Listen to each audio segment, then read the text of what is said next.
Yes, my brother, I understand. May Allah help you, Wallahi. I'm here for you. Jazakallah khairan. Assalamu alaikum wa rahmatullah. You know, it doesn't have to end up like this. We get the phone calls and the emails that I'm going through a divorce, help me through. And I ask the brothers and sisters, why did you have to end up this way?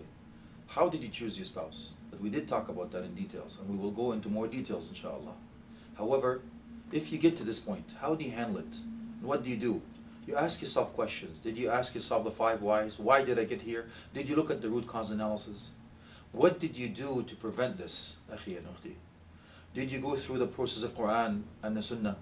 Did you actually listen to what Allah subhanahu wa ta'ala say? The first thing is the izlah, to remind each other about the good things of the Quran and the Sunnah. Did you remind each other about the second one when you turn your back in bed?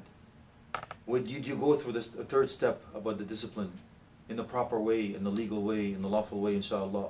Did you go to the step where you got a judge from his family and a judge from her family? What were your intention of reconciling?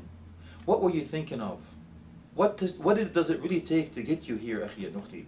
Does it really matter what bothers you about her? When I ask the question, I don't like the way she squeezes the toothpaste. I don't like the way she combs the rabbit hair. Allahu Akbar ya akhi. Don't you remember Umar ibn Khattab radiallahu anhu when somebody wanted to come and divorce his wife?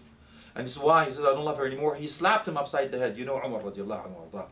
He says, do you think that the whole life and the whole marriage life is built upon love?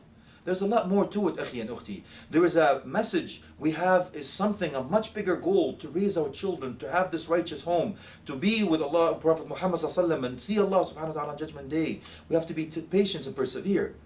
We have to do our best, inshallah. Look at Shuraih al-Qadi, when they started to meet, what did his wife say? He says, Ala rislik, hold on.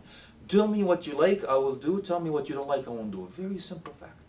But we don't look at the soft spot and that I know the trigger that I know that what he takes him off, and that's what I'm going to do, and we forget the benevolence after we go through the process, unfortunately. But I want to remind you of one good thing.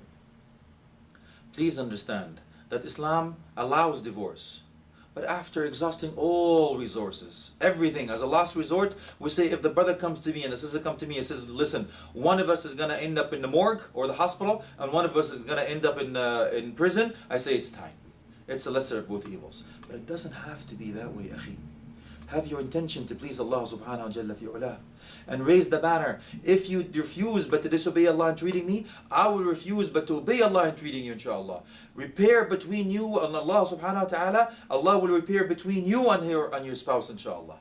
I ask Allah subhanahu wa ta'ala to reconcile the differences, mend our hearts, unite our hearts, and make our homes home sweet home, inshallah. Jazakumullah khairan. Wassalamu alaikum wa rahmatullahi wa barakatuh.